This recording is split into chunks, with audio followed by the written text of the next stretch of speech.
Central textile mill आगीच्या प्रकरणाबाबत सखोल चौकशी करून दोषींवर कारवाई करा. विष्णू कारंपुरी महाराज. MIDC साठी असलेल्या कायद्याचे पालन न करणाऱ्या अधिकाऱ्यांवर गुन्हे दाखल करा. महाराष्ट्र कामगार सेनेची मागणी. दिनांक 18 मे 2025 रोजी पहाटे घडलेल्या आगीच्या तांडवात सेंट्रल टेक्सटाईल मिल या टॉवेल कारखान्याला लागलेल्या आगीत मालक व कामगार कुटुंबीय दुर्दैवी मृत्यू पावले.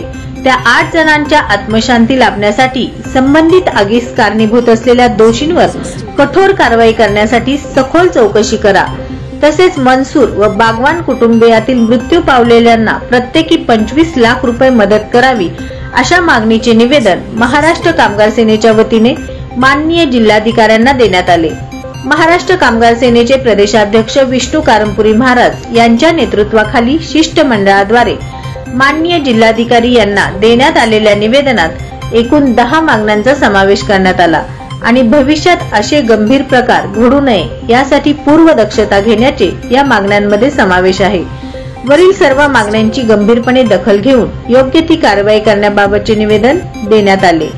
विष्णू कारंपुरी महाराज यांच्या नेतृत्वाखाली देण्यात आलेल्या निवेदनात रेखा अडकी, विठ्ठल कुऱ्हाडकर, गुरुनाथ कोळी, श्रीनिवास बोगा, राधिका मिठ्ठा, लक्ष्मीबाई इप्पा, सविता दासरी, लक्ष्मी गुंटला, महालक्ष्मी शेरला, पद्मा मॅकल, राणी दासरी, कविता शेरला, लक्ष्मीबाई मालपुरी, प्रसाद जगताप यांची उपस्थिती होती.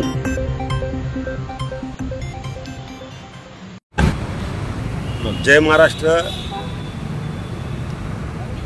महाराष्ट्र कामगार सेनेच्या वतीने माननीय जिल्हाधिकारी साहेबांना आम्ही निवेदन दिलं. या निवेदनाचा विषय आहे की सोलापुरामध्ये गेल्या 2 दिवसापूर्वी गेल्या रविवारी जो अत्यंत भयानक असा प्रकार घडला. MIDC हद्दीतील सेंट्रल टेक्सटाईल या टॉवेल उत्पादक कारखान्याला आग लागली.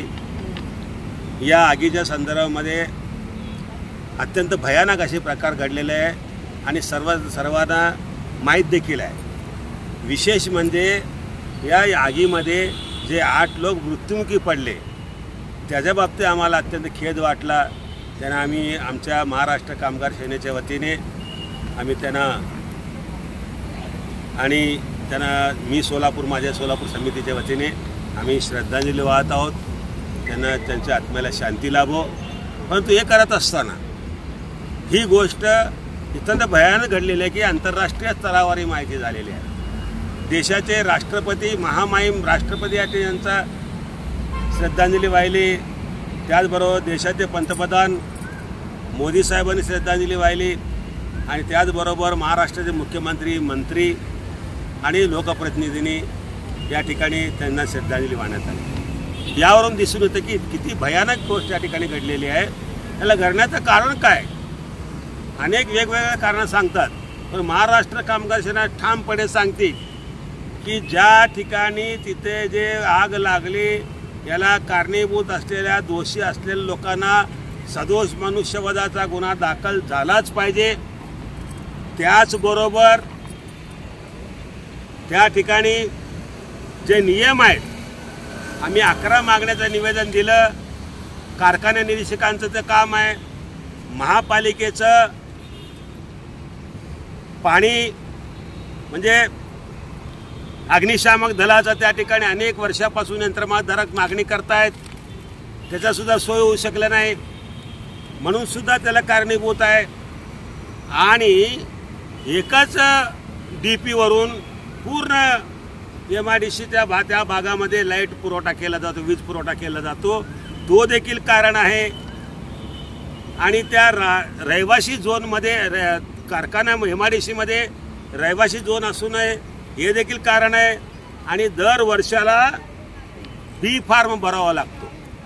तो B फार्म भरताना सगळं तपासून द्यावा लागतो.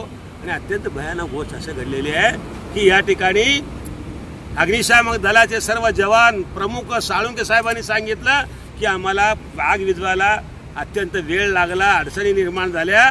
आणि त्या ठिकाणी प्रसिद्धी माध्यमातून कळालं की मशीद होती. त्या मशिदीमध्ये देखील आम्हाला त्या जे लोकांचा जीव वाचवण्याचा आम्हाला वाचवता आलं नाही, अन्यथा वाचू शकलो असतो, अशा प्रकारची भावनिक त्यांनी भावना व्यक्त केली. हे अनेक या ठिकाणी गोष्टी आहेत. कारखाना निरीक्षक 1 नंबर, 2 नंबर महानगरपालिका, 3 नंबर त्या ठिकाणी पाणी पुरवठा नाही, वीज पुरवठा व्यवस्थित नाही आहे, जे कायदेशीर प्रमाणे सगळं पूर्तता केलं जात नाही. दर वर्षाला 6 महिन्याला कारखाना निरीक्षकांनी तिथे व्हिजिट केलं पाहिजे, केलं का नाही ते कळत नाही. अनेक गोष्टी बाबतीमध्ये माननीय जिल्हाधिकाऱ्यांना आमची विनंती आहे की तुम्ही सखोल चौकशी करा, घाई करू नका, वेळ झाला चालेल, सखोल चौकशी करून दोषींना कारवाई करा, अशा प्रकारचं या ठिकाणी आम्ही निवेदन दिलेलं आहे. आणि त्याचबरोबर आर्थिक मदत करताना सढळ हाताने मोठ्या प्रमाणात करावा अशी या ठिकाणी मागणी करतो आणि या ठिकाणी आम्ही थांबतो. अन्यथा त्याची चौकशी योग्य प्रकारे नाही झाली तर महाराष्ट्र कामगार सेना सुद्धा न्यायालयाच्या माध्यमातून, रस्त्यावरच्या लढाईच्या माध्यमातून आम्ही न्याय मिळवून घेऊ. जय हिंद, जय महाराष्ट्र.